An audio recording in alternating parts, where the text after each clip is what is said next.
The night before his flight, Robert Evans moved quietly through his daughter's house, double-checking his suitcase and making sure he had everything he needed for his trip to Arizona. The house was filled with the low hum of evening. Sarah laughing with the kids in the living room, the TV murmuring in the background, and the faint clatter of Greg, his son-in-law, in the kitchen. Robert had always tried to keep the peace, even when Greg's forced politeness and sly glances made him uneasy.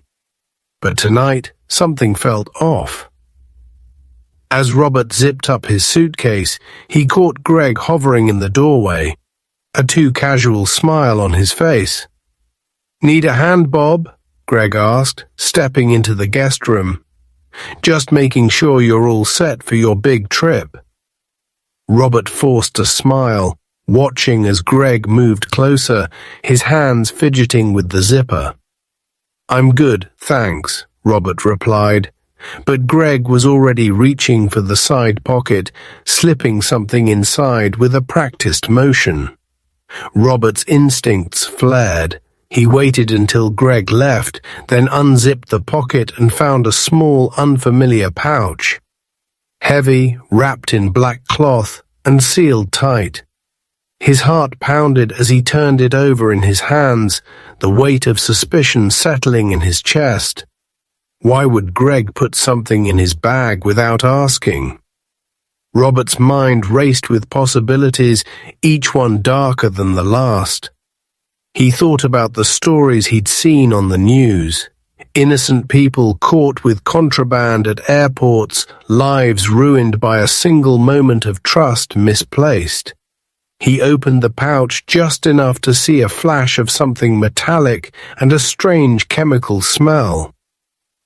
Whatever it was, it didn't belong in his luggage. Robert zipped the pouch shut, his hands trembling. He knew he couldn't confront Greg, not yet. He needed to know what he was dealing with. That night, Robert barely slept, replaying the moment over and over, wondering what Greg's ill plan was. Was he trying to frame him, smuggle something, or was it some twisted test of loyalty? As the house settled into silence, Robert made a decision. He would not be a victim. He would play along, watch Greg's every move, and find out the truth on his own terms. The next morning, as the sun rose over the quiet street, Robert packed his suitcase with care, making sure the pouch was exactly where Greg had left it. He caught Greg watching him from the kitchen, a flicker of anxiety in his eyes. Robert smiled, calm and steady, hiding the storm inside. He was ready for whatever game Greg was playing, and he was determined to win. As he loaded his suitcase into the car, Robert glanced back at the house, his mind already working on a plan. He would not let Greg ruin his life. Not now, not ever. The morning air was crisp as Robert wheeled his suitcase down the driveway, the sky just beginning to blush with the first hints of sunrise. He could feel Greg's eyes on him from the kitchen window, a forced smile plastered on his face as he sipped his coffee and pretended to be the helpful son-in-law. Robert's mind was racing, every nerve on edge as he replayed the events of the night before. He had barely slept, haunted by the weight of the mysterious pouch and the knowledge that Greg was up to something far more sinister than he let on. As Robert loaded his suitcase into the trunk of his car, he paused, glancing back at the house. Greg stepped outside, mug in hand, and called out, "Safe travels, Bob. Let us know when you land." Robert forced a smile, nodding, but inside he was already several steps ahead. He waited until Greg disappeared back inside, then quietly opened the passenger door of Greg's car, which was parked just a few feet away. With a steady hand, Robert slipped the pouch from his suitcase and tucked it deep under the passenger seat, making sure it was hidden from view, but easy enough to find if someone searched the car. His heart pounded as he closed the door, the click of the lock sounding louder than it should have in the quiet morning. He took a deep breath, steadying himself, and climbed into his own car, his mind racing with what-ifs. What if Greg checked his car before Robert left? What if someone saw him? But the street was empty, the world still waking up, and Robert knew he had to trust his instincts. As he pulled out of the driveway, he glanced in the rearview mirror and saw Greg standing at the window, watching him go. Robert's phone buzzed with a text. Greg again. "Have a great flight, Bob. Don't forget to check your bag for snacks." The message sent a chill down Robert's spine, but he replied with a simple thumbs up, refusing to let Greg see any sign of fear. The drive to the airport was a blur, every mile marked by a new wave of anxiety and determination. Robert rehearsed what he would say if security found anything in his bag, but when he finally reached the terminal and checked in, his suitcase passed through the scanners without a hitch. Relief washed over him, but it was quickly replaced by a new sense of purpose. He called Sarah, his daughter, and told her he'd arrived safely, keeping his voice light and casual. "Everything's fine, honey. I'll call you when I land." But inside, Robert was already planning his next move. He knew Greg would panic when he realized the pouch was missing, and Robert intended to be ready. As his flight took off, Robert stared out the window at the shrinking city below, a quiet smile on his lips. The game had changed, and for the first time, he felt like he was in control. Greg thought he could outsmart the old man, but Robert was about to show him just how wrong he was. Back in the quiet suburb, Greg's morning routine was shattered by a creeping sense of dread. He paced the kitchen, glancing at the clock, waiting for Robert's call from the airport, waiting for the moment when his plan would be set in motion. But as the hours ticked by and no frantic call came, Greg's confidence began to crack. He checked his phone obsessively, rereading Robert's calm, almost cheerful text. Something was wrong. When Sarah left to take the kids to school, Greg seized the chance to search the guest room, rifling through drawers and suitcases, but found nothing out of the ordinary. His anxiety mounted. He rushed outside, scanning the driveway, and his eyes landed on his own car. A cold sweat broke out on his forehead as he yanked open the passenger door and reached beneath the seat. His fingers closed around the pouch, and for a moment the world seemed to tilt. Greg's mind raced. How had it ended up here? Had Robert seen him? Did he know? Panic surged as he realized the tables had turned. He stuffed the pouch into his jacket and hurried back inside, his thoughts spiraling. Meanwhile, hundreds of miles away, Robert sat in a quiet airport lounge, sipping coffee and reviewing the notes he'd started keeping on Greg's behavior. He replayed every odd conversation, every nervous glance, every time Greg had tried to get close to his luggage. Robert's instincts told him this was more than a petty prank or a misguided joke. He began to dig deeper, calling an old friend who worked in law enforcement and describing the situation in careful, measured words. "Just be careful, Robert," his friend warned, "if he's willing to set you up. There's no telling what else he might do." Robert nodded, making a mental note to document everything. He saved Greg's text messages, took photos of the pouch before he left, and even recorded a voice memo describing the events of the past 2 days. As his flight was called, Robert felt a strange mix of fear and satisfaction. He knew he was playing a dangerous game, but he also knew he couldn't let Greg get away with whatever he was planning. Back at home, Greg's paranoia grew. He snapped at Sarah, made excuses to avoid family dinners, and spent hours locked in his office, frantically searching for a way to cover his tracks. But Robert was always one step ahead, quietly gathering evidence, determined to protect himself and his family. The tension between the two men simmered beneath the surface, invisible to everyone else, but impossible to ignore. As the days passed, Robert's resolve only grew stronger. He would find out what Greg was hiding, and when the truth finally came out, it would be Greg's turn to answer for his actions. When Robert returned from Arizona, the air in his daughter's house felt charged, every glance and word laced with tension.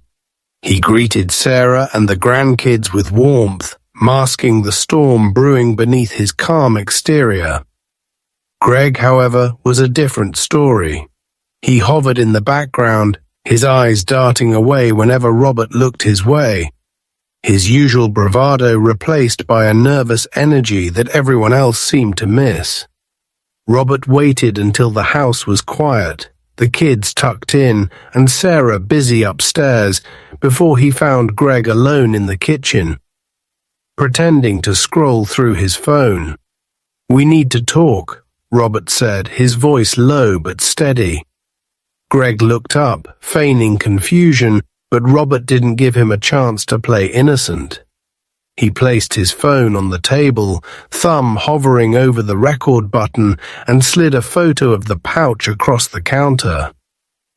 "You left something in my suitcase, Greg. Care to explain?" For a moment, Greg's mask slipped, panic flickering in his eyes before he forced a laugh. "I don't know what you're talking about, Bob. Maybe you're confused." Robert leaned in, his gaze unwavering. "I found it before I left. I know you put it there. And I know you were hoping I wouldn't notice."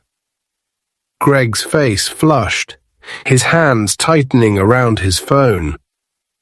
"Look, maybe it was just a joke, no harm done, right?" But Robert shook his head, his patience gone. "A joke? You tried to set me up, Greg. You wanted me to get caught with something I didn't put in my own bag. Why?" Greg's bravado crumbled, and he stammered, searching for an excuse. I just thought, you thought you could get rid of me, embarrass me, or was it something worse?"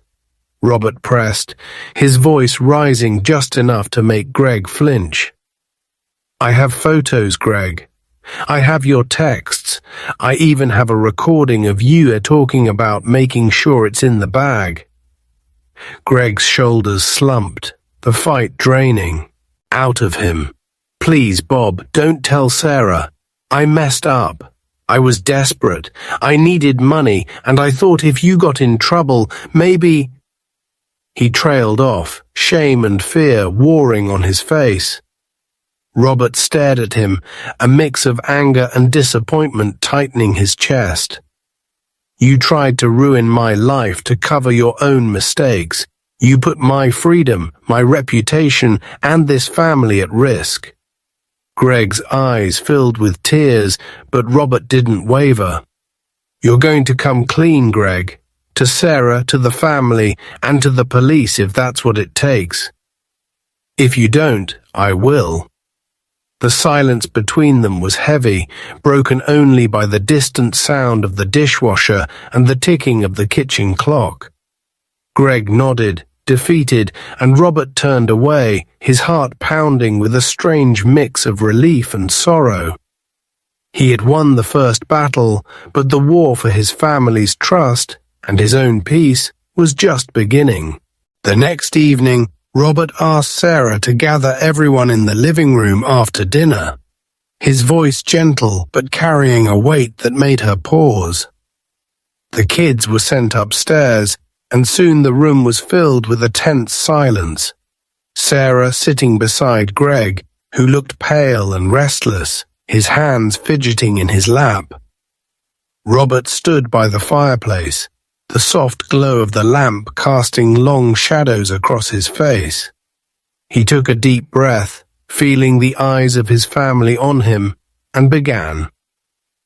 "I need to talk to you all about something important, something that happened before my trip." Sarah's brow furrowed, concern flickering in her eyes. Greg shifted uncomfortably, avoiding her gaze. Robert pulled out his phone and placed it on the coffee table, then set down the photo of the pouch and the screenshots of Greg's texts. "Before I left, Greg put something in my suitcase, something dangerous. I found it before I left, and I put it in his car instead." The words hung in the air, heavy and shocking. Sarah's eyes widened, her voice trembling. "Greg, is this true?" Greg's face crumpled, and he tried to stammer out a denial, but Robert cut him off, playing the audio recording of Greg's whispered phone call about making sure it's in the bag. The room was silent, except for Greg's ragged breathing. "Why would you do this?" Sarah demanded, her voice breaking. Greg's shoulders slumped, and he finally confessed, his words tumbling out in a rush. "I was desperate, Sarah. I owed money, and I thought if your dad got in trouble, maybe I could, I don't know, fix things. I never meant for it to go this far." Tears streamed down Sarah's face as she turned away. Her trust shattered. Robert's heart ached for his daughter, but he stood firm. "Greg put my freedom and this family at risk. I have evidence, and I'm prepared to go to the police if I have to." The family sat in stunned silence, the truth, sir, settling over them like a heavy blanket.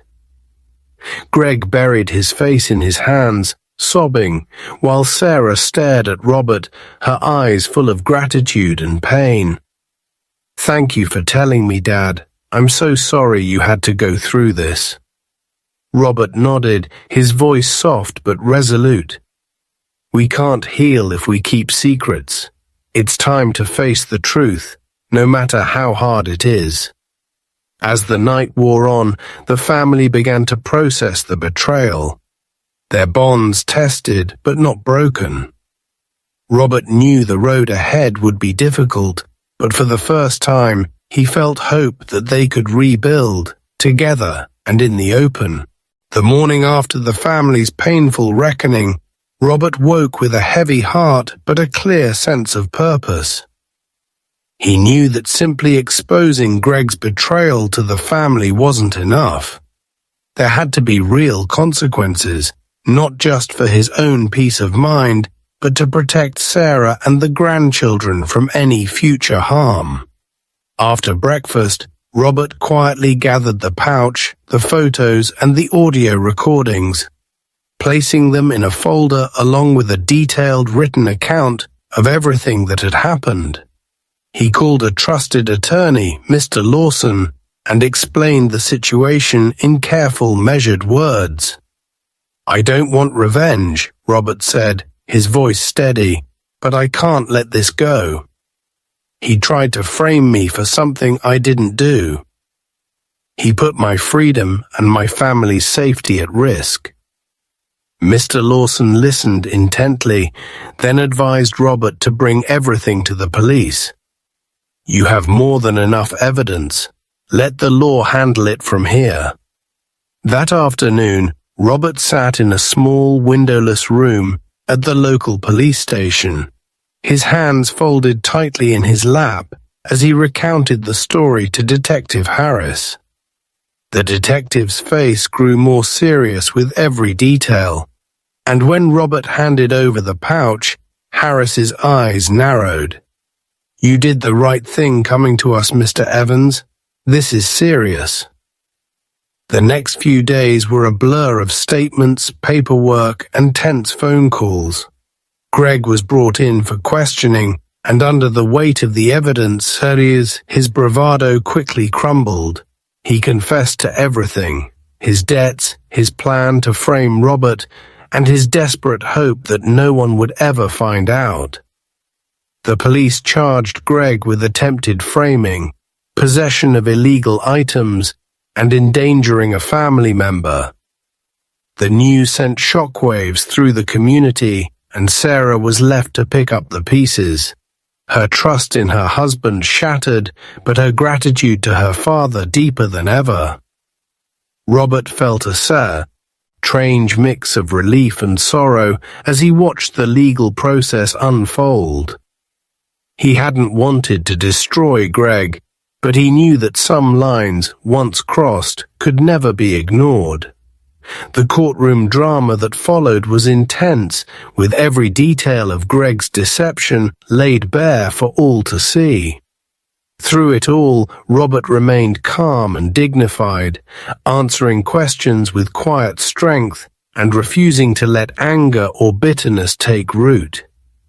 He knew he had done the right thing. Not just for himself, but for everyone who had ever been underestimated, betrayed, or pushed aside. As the trial drew to a close, Robert stood tall, ready to face whatever came next, knowing that justice was finally within reach. The day of the verdict arrived with a grey, heavy sky, as if the world itself was holding its breath.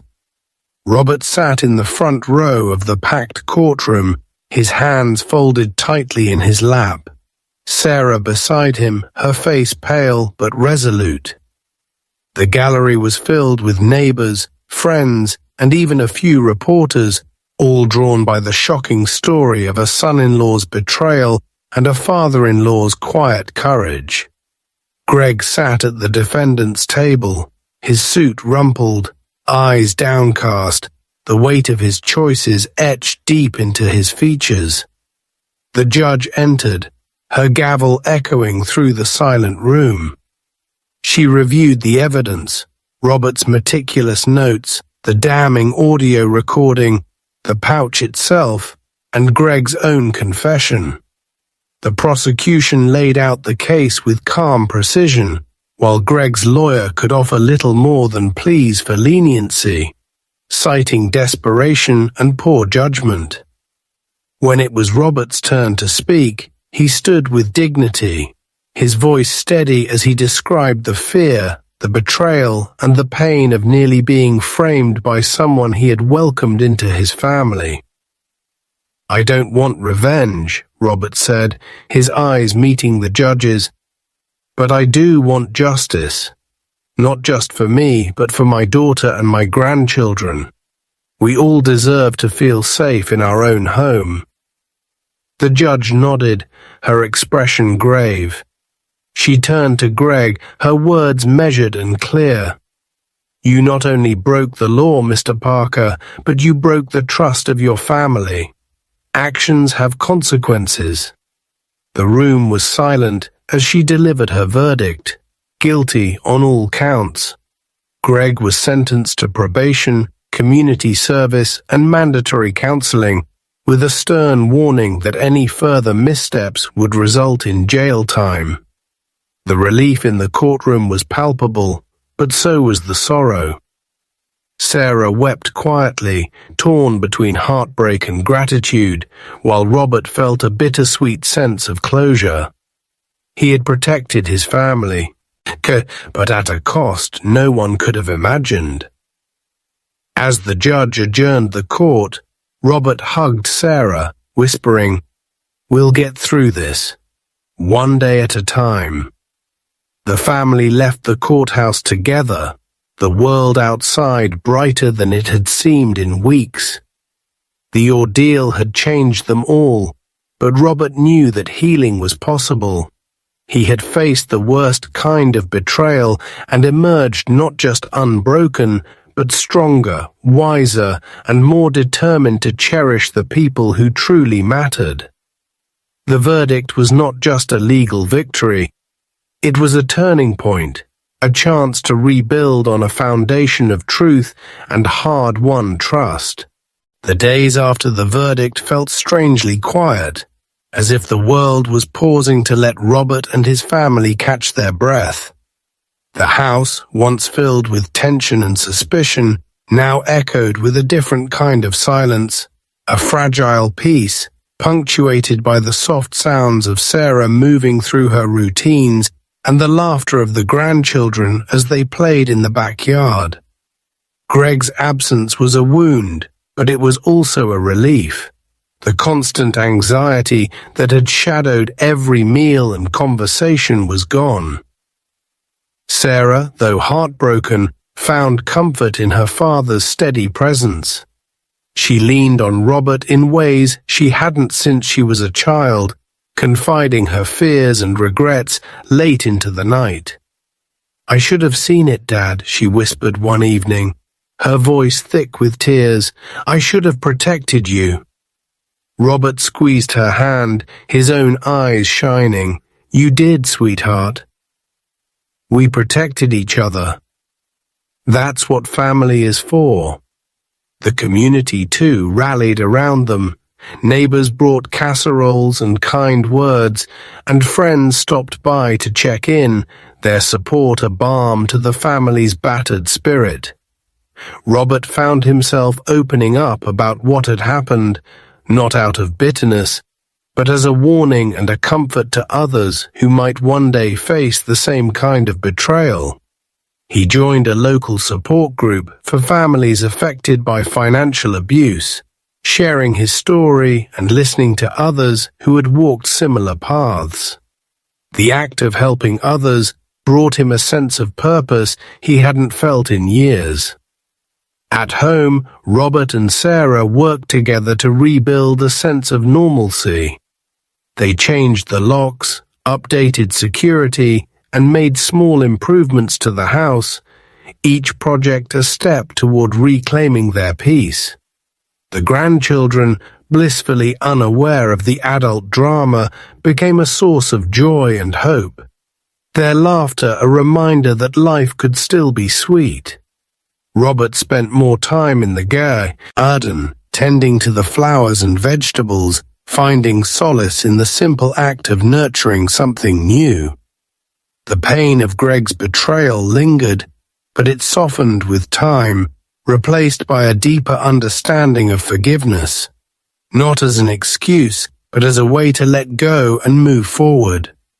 The family, though forever changed, began to heal, their bonds slowly mending with each honest conversation and shared meal.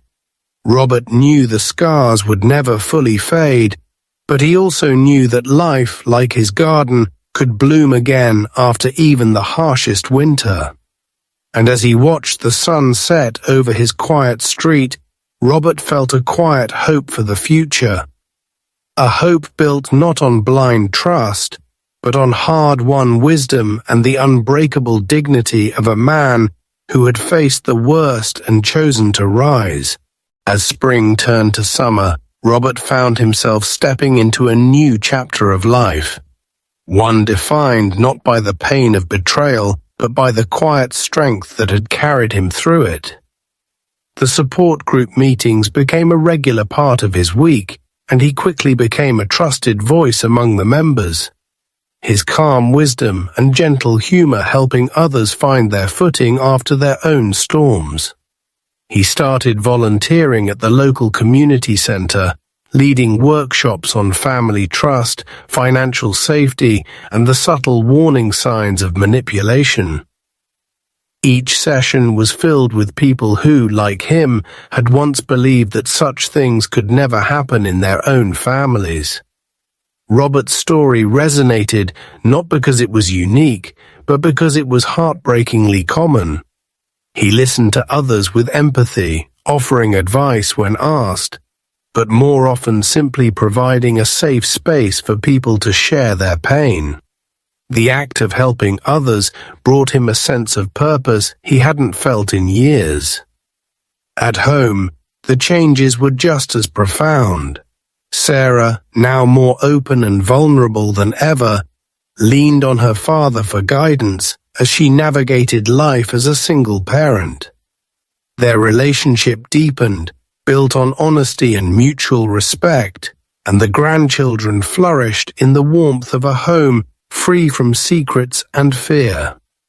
Robert took pride in teaching them small lessons: how to plant tomatoes, how to ride a bike, how to stand up for themselves with quiet dignity. The garden he'd started in the aftermath of the trial became a symbol of renewal, its blooms a daily reminder that life could be beautiful again, even after being uprooted. The neighbors, once distant, became friends, drawn by Robert's kindness and the story of his resilience. He hosted barbecues and potlucks, filling the house with laughter and the smell of good food, the walls echoing with a sense of belonging that had been missing for too long. Even as he found joy in these new connections, Robert never forgot the lessons of the past. He kept his records organized, his passwords secure, and his eyes open. Not out of paranoia, but out of hard-earned wisdom. He knew that trust, once broken, could be rebuilt, but only with time, honesty, and the courage to face the truth. As the sun set on another long golden evening, Robert sat on the porch with Sarah and the kids, watching fireflies dance in the yard. He felt a deep, abiding peace, a sense that, despite everything, he had not only survived, but grown stronger, kinder, and more connected than ever before. The pain of Greg's betrayal would always be a part of his story, but it no longer defined him. Instead, Robert chose to define himself by the love he gave, the wisdom he shared, and the quiet triumph of a man who had turned his darkest moment into a new beginning. The seasons changed, and with each passing month, Robert's life blossomed in ways he never could have imagined during those dark, uncertain days. The pain of Greg's betrayal had faded into the background, replaced by a sense of gratitude for the lessons learned and the strength discovered. Robert's story spread beyond the community center.